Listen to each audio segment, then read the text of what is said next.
Hello, everyone, and welcome to episode 104 of the Need to Nerd podcast. I'm your host, Heezy, and I'm joined by my co-host, a man whose beard is so elegant, so big, so gracious, it takes up a quarter of his screen on the podcast, Paddy B. I wouldn't say a quarter. Maybe, let's see. Well, you can't see the edited version. Oh, You're cropped up, man. Come on. Fair enough, yeah. I guess you're right. My perspective is off. No, I mean, it's obviously not a quarter. But it's so big and luscious. The podcast listeners did not get the full experience of Paddy B. Thank you. Yeah, I took a good shower this morning, so. But it wasn't a good shower. I didn't have any hot water, so. Whoa, got to get that hot water fixed. Yeah. But today, it's just one of our normal, laid-back Need to Nerd episodes where we talk about our need to nerd, the things that we're nerding out about. Before we do that, though, Paddy B, I recorded a video for this YouTube channel, and the sound didn't work, so I had to scrap it. But I was reacting to the trailer for the Nintendo Switch because we're recording on the 22nd of October, and 7 years ago, in 2016, on the October 20th, the Switch trailer dropped. And it's really funny to go back and watch it, because I remember watching it and being really excited. But the reactions in the comments are also funny, because they're like, another gimmick, Nintendo's gonna fail, worst idea ever, just a repeat of the Wii U, like all this stuff. And it's really funny to think about the skepticism that people had for this, given that it is now going to be the best-selling console, not only for Nintendo, but it's actually going to end up being the best-selling console of all time. Yeah, it's pretty crazy. It's kind of a testament to, like, you got to give stuff a chance, especially with a company like Nintendo, who, like, has traditionally been very successful. Yeah, I mean, the Wii U was not successful, so they were coming off a big dud. But well, yeah. If they've been traditionally successful, like, trust, buy back in, even if it's not great, like, yeah, they'll learn from it. Like, I think that's overreacting is huge. Well, if you want to talk about the Switch, head on over to our Discord. Its link is in the show notes, where you can talk about fantasy football, you can talk about video games, you can talk about anime. I'm going to be talking about all of those things today, so I'm excited. But let's get right into it. Our need to nerd. What are we nerding out about right now?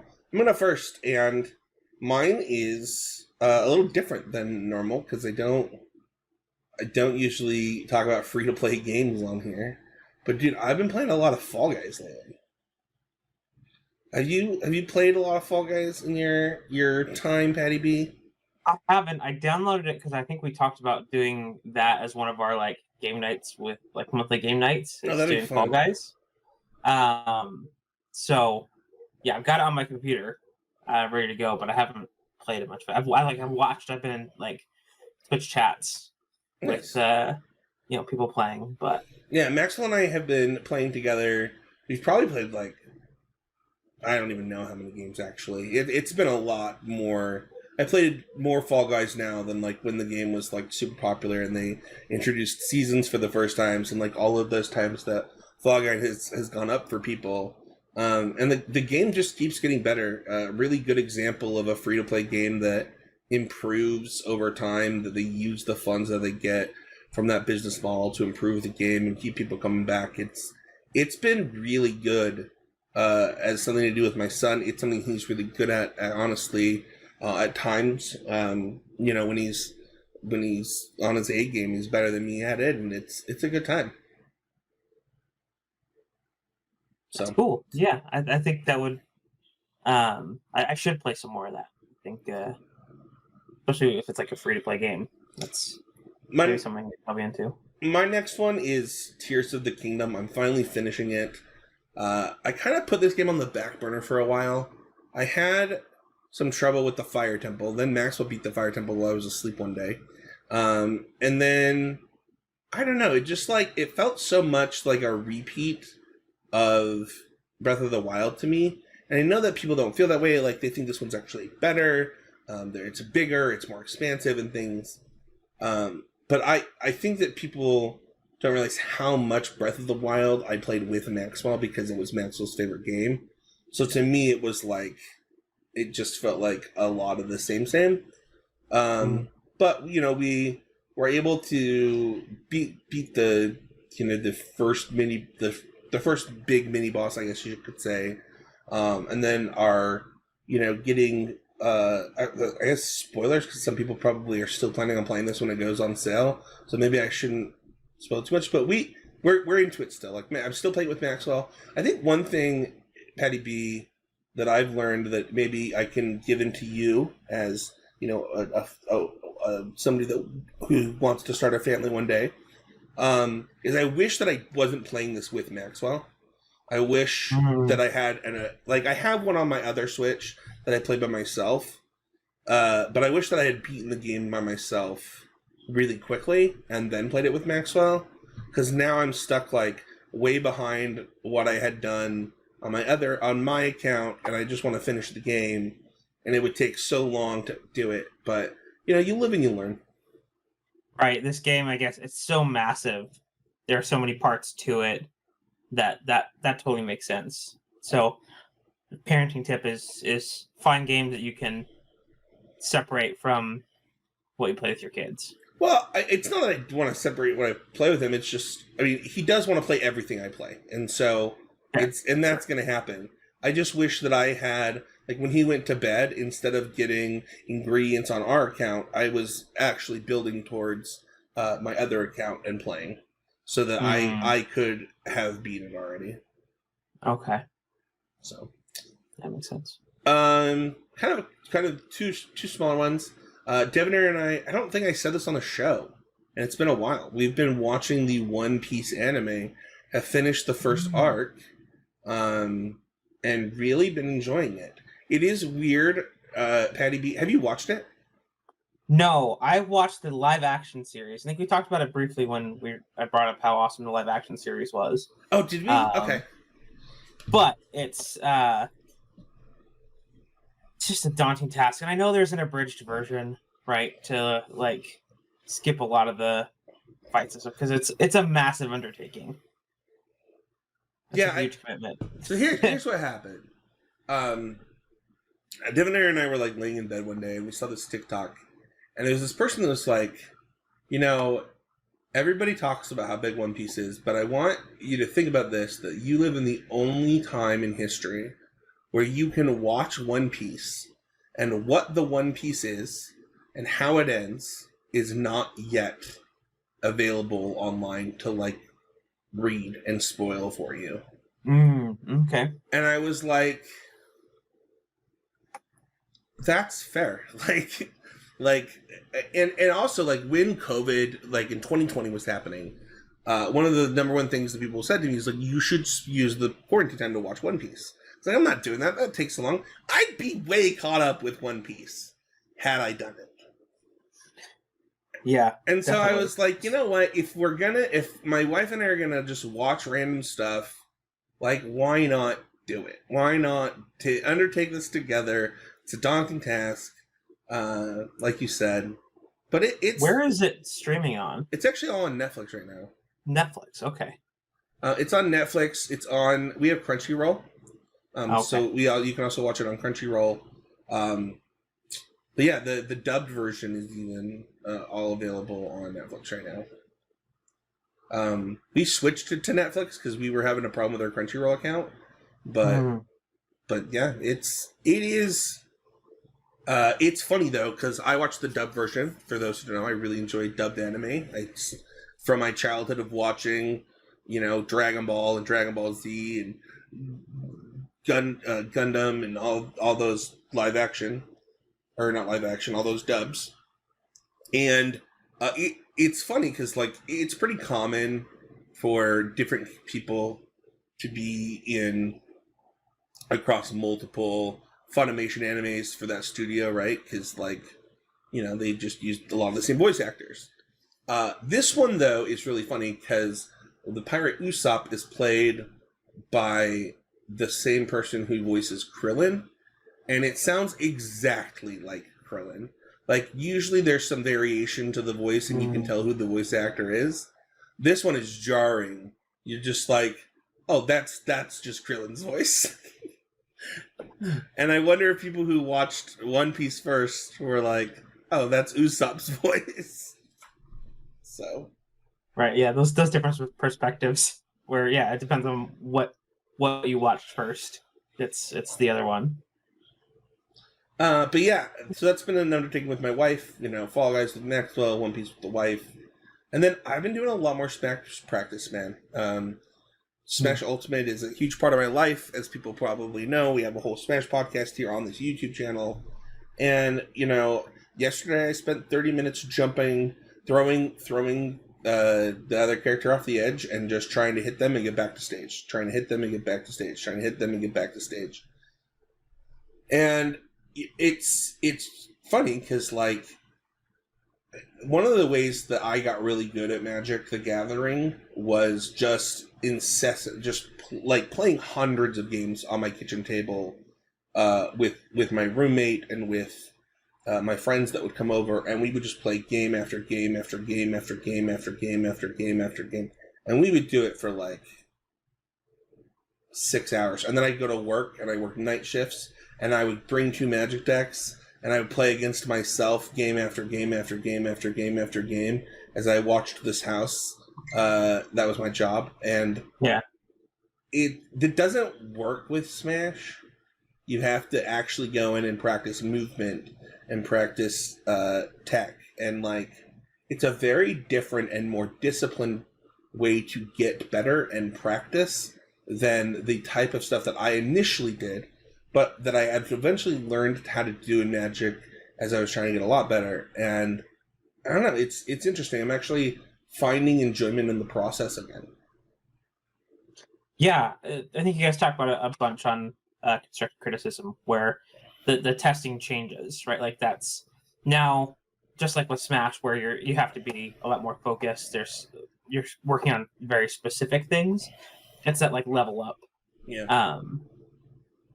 For where you're not playing necessarily a ton of games, but like you have specific questions going into what you want to accomplish. Yeah. So super nerdy, super like in the weeds on Smash, but really fun. Petty B, I'm excited. It's your favorite time of year. I gotta hear your first one. Yeah. So this month we've been nerding out. It is October, so we've been watching a lot of Halloween movies, and a few things that like you wouldn't think of, or so we generally don't like the crazy horror movies, right? Like the blood, gore, like that kind of stuff. But like this week we watched both of A Quiet Place, Okay. the 1 and 2, where it's we like those ones that are more suspenseful, and have that tension without the like guttural violence and jump scares and stuff like that. Ironically enough, this year is the 30th anniversary for 2 of our favorite movies. First is Hocus Pocus. It is the 30th anniversary this year. We've talked about that on the podcast. We've got an episode about Hocus Pocus 1 and 2. You should go check that out. And then it's also the 30th anniversary of The Nightmare Before Christmas. Mm-hmm. Mm-hmm. So, and that's actually our Halloween costumes this year. I haven't, the past few years we haven't been as good about like having a couple's costume or doing something together. Previous years we've done Little Red Riding Hood and the Big Bad Wolf, a witch and her cat, and this year we are doing Jack and Sally. Nice. That's really fun. Halloween is like I'm trying to get more into it. It was growing up, it was my parents' least favorite holiday. And so I've been trying to do more. Like last year, we did Alicia as a duck, Me as a basketball player and Devonair as a referee. This year, Alicia is Louise. Devonair is Maribel, and I am a donkey. So that'll be fun. I gotta ask, what are we doing? What movie are we doing next week to release for Halloween? So there are a lot of good options. We could probably tackle maybe the new Haunted Mansion that released on Disney Plus. We watched that. There's been a few iterations of the Haunted Mansion, whether it's Muppets, like Eddie Murphy. That might be a fun thing to deep dive into. Okay. But we'll see. You'll just have to see on the podcast. All right. What's your next one? So my next one is Loki season 2, another thing on Disney Plus. I haven't been too high on the Disney Plus shows recently, but Loki was kind of a standout. I really liked what they did with that, and I was excited to see where things go and change. Right now, they're kind of hunting Kang variants through time, and so it's taking you to a bunch of different places. Hey, it's what the show's about. I can't even. There's nothing to spoil yet. I don't. I'm like, it's not a spoiler. That's like very central to the. It's funny. This is like one of those moments where it's one of those Marvel things that I could watch and I could enjoy because I think most of the context I need. Like, I didn't watch. Do I need to have seen Quantumania to enjoy this? No. Okay. I just am so detached. I'm not sure what happened. And you're not sure how to reattach. Like where to jump back in if you want to. Yeah, exactly.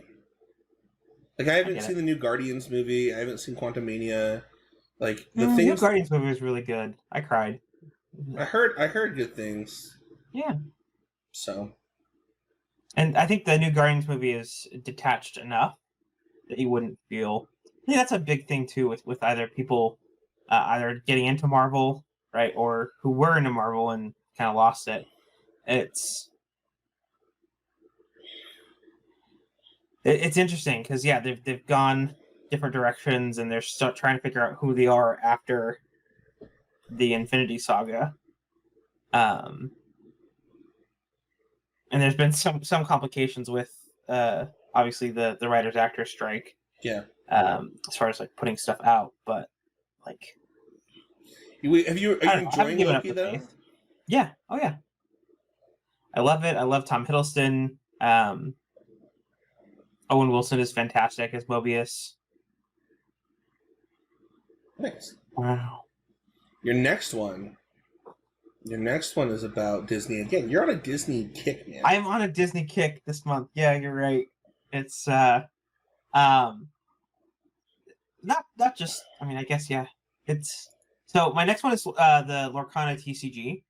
Our buddy Mason is playing in a invitational this weekend. On Apex Gaming. They're in Ohio. Who's Mason? Mason E. Clark. Oh, that guy. Okay. Yeah, that guy. And I've had an opportunity. It's something that I wanted to get into, not competitively,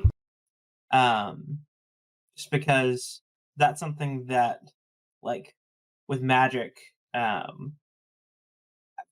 kind of fallen out of playing that with my wife because I am pretty good at it and like am trying to be competitive with it, and so having a TCG that we can both play, where I don't have to worry about trying to be competitive is a good thing. And the place I work at has weekly tournaments, and I've been trying to get ready for Pioneer, right, for Atlanta, like immediately for Magic the Gathering. For Magic the Gathering. Yeah. But as soon as that's done, I'm diving back into Lorcana. Nice. because there's a lot of cool stuff. Like there's a new set coming out. They're re-releasing the first set to make it a little less expensive. That's a smart idea. Game is great. Something Pokemon did really well. Yeah. And then you have an honorable mention to something that I'm doing today. Yes. So this week, I went to go see the Eras tour with some friends from work. Some tickets became available because some people went to a concert instead in Colorado. And so I got the opportunity to go and see the Eras Tour movie, and oh my goodness. If you weren't a Swiftie before, you will be after it. If you are a Swiftie, it's just chef's kiss. I think also with the crossover with the NFL, everything is just kind of coming together this October with Taylor Swift. Yeah, I'm really excited. It's like my first date with my wife, and I don't even know how long today. We're going to see that after this podcast. We're going to go drop off the kids at the grandparents and get some. I will say this: I don't like that she announced that it was AMC only and then changed it to all the theaters. Because like we definitely aren't going. We're going to the only. I think there's only like one AMC theater, like in the Valley, right? So. Oh. Yeah, it's like on Redwood Road, right? Yeah, like it's and so we got in my neck of the woods. We got the only tickets like the first tickets available for seats that we liked, which was today at 1:30. It's crazy. It's crazy. It's crazy that it sold out so fast that she was like, "Fine, we'll do like other theaters," and like made a deal, and like it's just the amount that this woman rules the world.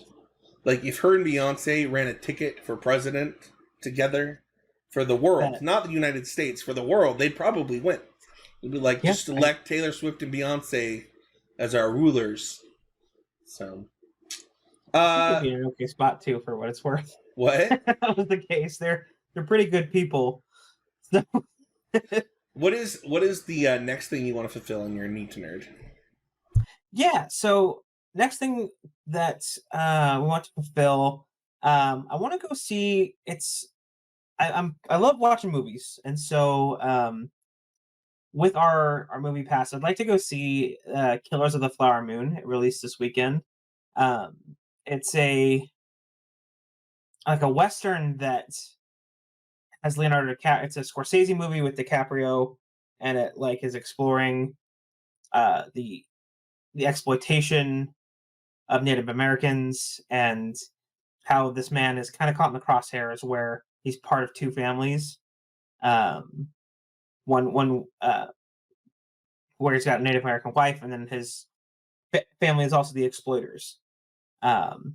So that it looks like a really well done movie.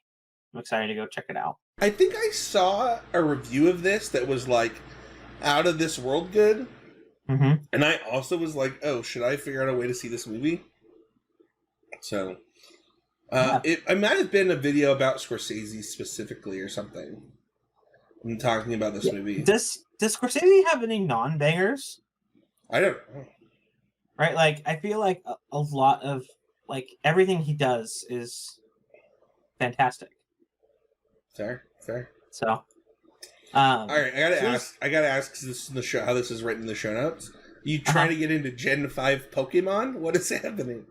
No, it's Gen V. So it is a series on Amazon that is set in the boys' world.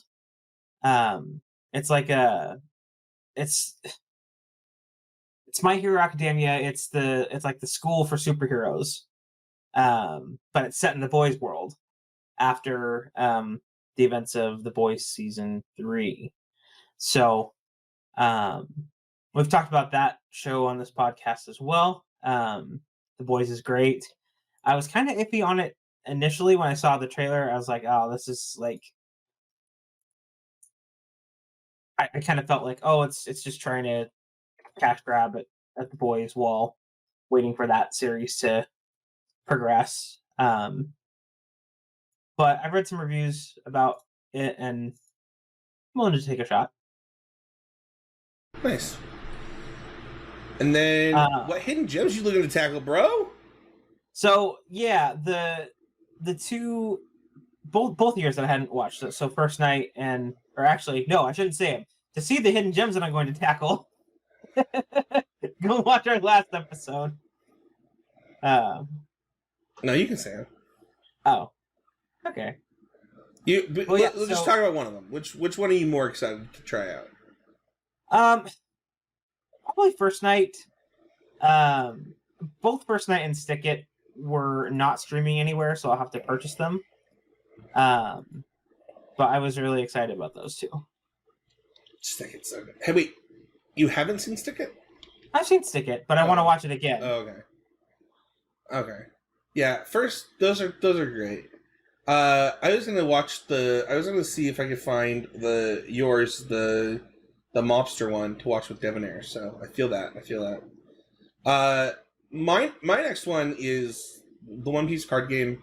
I plan on doing a video with Matt where Magic. It's like there's this like thing on YouTube if you're not a card game player where like people from one card game guess how good cards are from another card game or things like that. And Matt's gonna give me a bunch of One Piece cards, and I'm gonna guess how good they are, and we're gonna make a video, and then I'm gonna learn the One Piece card game after that. So I'm pretty excited for that. I think that One Piece is a part of Matt Kling is one of my best friends, and he really enjoys the game, and if I could spend more time with my friend, it'd be dope. Let me know when you guys do that, because that's something I've actually, as someone who works their card shop, right? Like, You're like the best One Piece player in Utah. Your boss? Yes. I feel like you could just learn from him. Yeah, but he's not around much. All right, he's off playing. He's off winning One Piece tournaments. Fair enough. So, yeah, that'd be fun to learn. Want to learn other games, and that's part of like what I mentioned, Lorcana. Yeah. Right, like learning some of these other card games is good on all fronts. After that, I don't know if I talked about this in the podcast or actually I think it was talking to Matt Kling about it. But I want to get back into some like retro titles. Even in my desk here, I've got like these Game Boy Advance cartridges for Tactics, Final Fantasy Tactics, Fire Emblem, Sacred Stones. I don't even own a Game Boy Advance right now, Paddy B. And I'm looking. I was looking at these the other day, and I was looking at my N64 behind me, and I was like, man, I kind of miss the feel of old games. Like new games are so big and expansive, and every game has to be this huge epic thing, and I really miss the feel of these contained things. And I was thinking about the Game Boy Advance specifically and why I loved it so much. And one of the things that I really loved about it was the graphics weren't as important. It was about the story and the gameplay to keep you engaged and to keep things going. So I'm excited to, like, some of the games that I'm going to play are these two, obviously. I'm going to replay them. Donkey Kong 64 is a game that I really, really enjoyed. And I'm thinking of streaming or recording that one just as like somebody who plays a lot of K. Rool in Smash. K. Rool player plays this, and then like do a DK only Smash Day with Matt on stream or something like stuff like that. But getting back into like some of these retro titles of games from my childhood is something I'm gonna get into. That's awesome. So I'm hearing that we need to maybe secure your Game Boy Advance or an SP to play some of those games. Yes, I would never find another way to play these games other than buying a Game Boy SP. Well, no, you have those things in your hand, though. So like there is something. That's the thing, man. I own these games. Like, physically. I literally own them. There's something about like having like the physical like thing in your hand playing those games. Aside from other methods, right? There's a difference, and part of that, maybe what you're looking for, is that feeling. Maybe I'll go buy an SP. Maybe I will. Maybe. And then another game that I'm looking to finally play, and I just have these 2 tactical RPGs in my hand. And one of the games that I was most excited for, I think it was like last year, it's a game called Triangle Strategy. It's a tactical RPG that I was really stoked to get it. Hey, Alicia. Hi. It was a tactical RPG that I was really stoked to get into, that just the timing never was right to like sit down and really get into the story. It's a story-driven tactical RPG on the Nintendo Switch, so I'm gonna get into that. As those are like some of my favorite types of games, like Advanced Wars and the games I just showed. So, let's talk about some nerd news. Nerd news. So, Spider-Man 2 came out, and this game is getting mixed reviews, and I'm kind of curious your thoughts on just the premise of these reviews. There's a new complaint. I don't know if it's new, but it is a complaint that I find interesting. People are on 2 sides of the fence when it comes to the way that PlayStation handles its first-party RPGs right now, and people were really upset with the number of cutscenes in this game. That it felt like they were playing a movie. And that other people were like, this is the best game ever made. And Paddy B, I just want to talk about, like, you should know what you're signing up for when it comes to a story-driven game like Spider-Man 2 or like The Last of Us or these PlayStation titles that are story-driven games with like these I just don't understand why you complain about something that you know is going to happen. Yeah. Part of it, I think, is... so first is, I would like to play the Spider-Man games. Just because swinging around sounds like a blast. I think we talked about that before. I think the first one's on PC now. Next gen. Yeah, ooh, okay. I'm pretty sure it's on Steam. Let me check. You keep saying what you're saying. I'll check for you. Yeah, I also like my issue. Like, I wish that my computer is pretty basic, so like I could probably swing something like Fall Guys, but not something as expensive as and graphically intensive as Spider-Man. But I think kind of what I was talking about, where it's like until you have it in your hands, like there's a different feeling. Like you may know what, like they may say what you're getting, but like until you get into it and you actually experience it, it's hard to tell necessarily like how that will be for you. If that makes sense. Yeah, I guess the reason I think this is weird, and like for what it's worth, I haven't played it. I've never played The Last of Us. You know, I'm not a PlayStation gamer, but oftentimes the point of these games, the reason that people like them so much, is this thing that people are complaining about.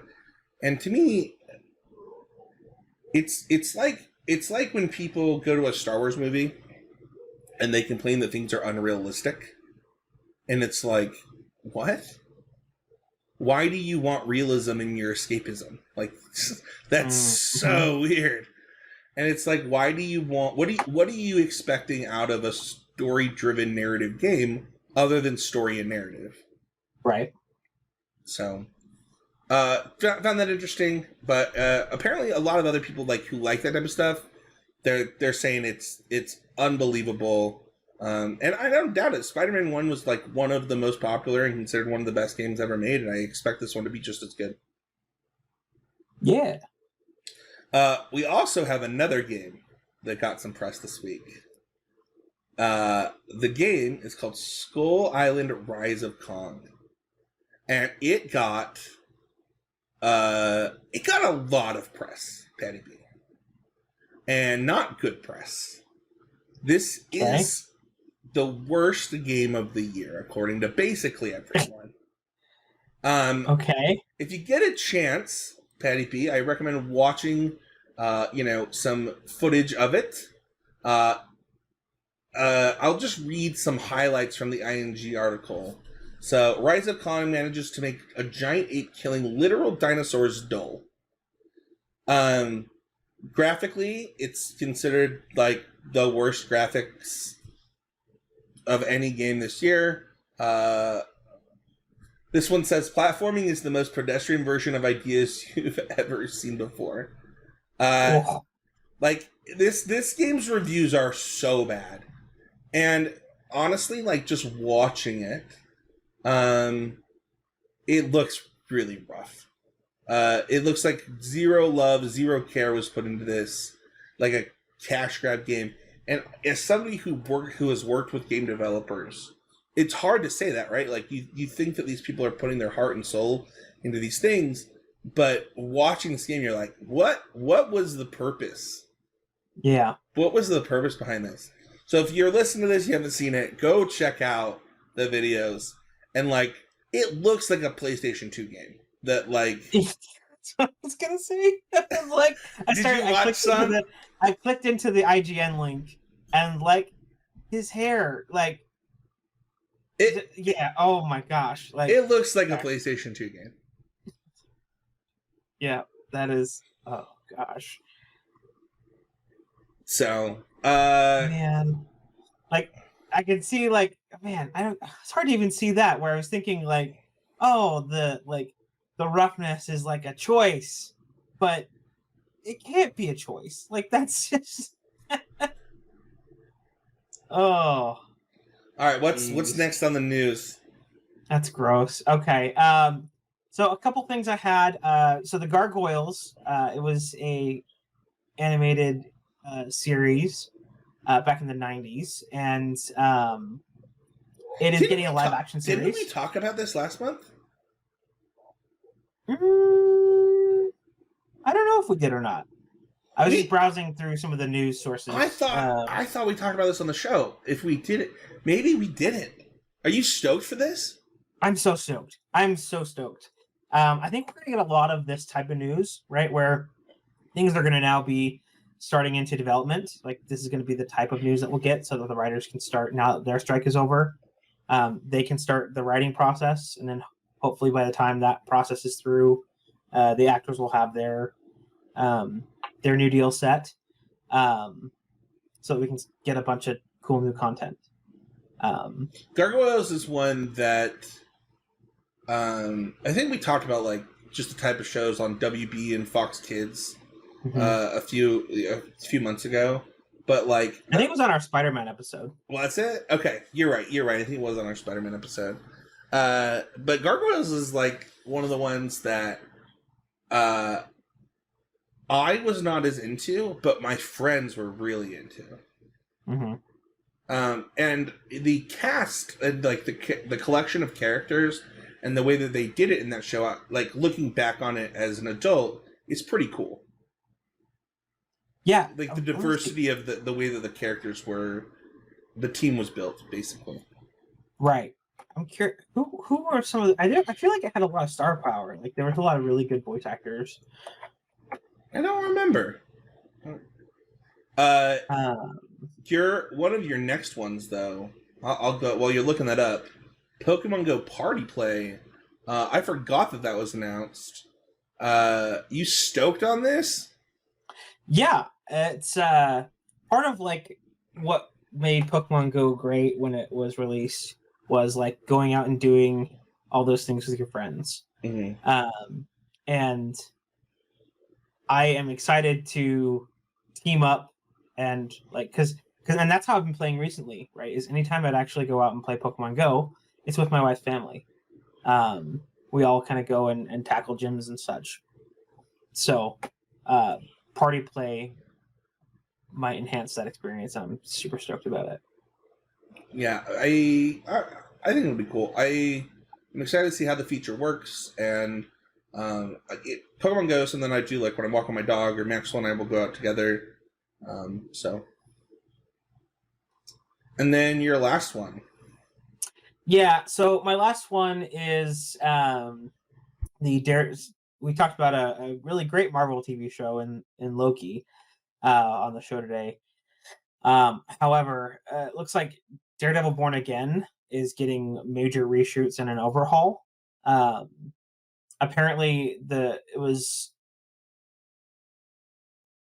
supposed to be like a legal procedural TV show, or like how it was shot initially, and that just it just really wasn't a good way to bring something that was very successful from Netflix over. It wasn't what Marvel wanted to do, and so they're having to do major reshoots and major overhaul on that project, which is good. I'm thinking that will be a net positive if that's good, because I've heard nothing but bad things about. Yeah, exactly. So, all right, that is going to do it for Arnie to Nerd for October. Let us know in the comments, what are you nerding out about? What are you excited for in the nerdy news in the future? What retro games are you playing on your Game Boy SP Advanced? Patty B, no poll last week because we wanted comments from the viewers. But on Spotify this week, is there anything we're going to ask the viewer, the listener? With the month of October, I feel like I still kind of want to generate some comments, because I feel like the last couple of polls on Spotify have not received any responses. Let's do this. Leave a comment with your Halloween movie that you're most excited to watch this Halloween season. Exactly. And we'd love to hear it. Also, if you want to leave a comment, suggest an episode. Every little while we take those as we're planning our episodes, and we look forward to it. Next week we're going to be doing, it's not on our schedule, but we're going to pick a Halloween movie to review for Halloween. You can find me at Spencer and H. That's not true. You can find me at Heezy Game now. Did I fix that on the overlay? I did. Ooh. Nice. I did. You can find me at Heezy Game. Technically, you can find me at Spencer 13H2. It's just my personal account now. You can find Patty at Patty B MTG, and you can find the show everywhere, whether it's Spotify, Apple, and you can find us at Need to Nerd Pod on the X. Like, subscribe, and review. It's the best way to support the show. And we'll see everybody next week, Patty B, as we talk about Warm Blood. No. Who knows? Warm Bodies? Is that the name of that movie? That's a movie name. It's like the Romeo and Juliet zombie movie. Oh, sure. Yeah. Okay. Gotcha. All right. Thanks, everybody.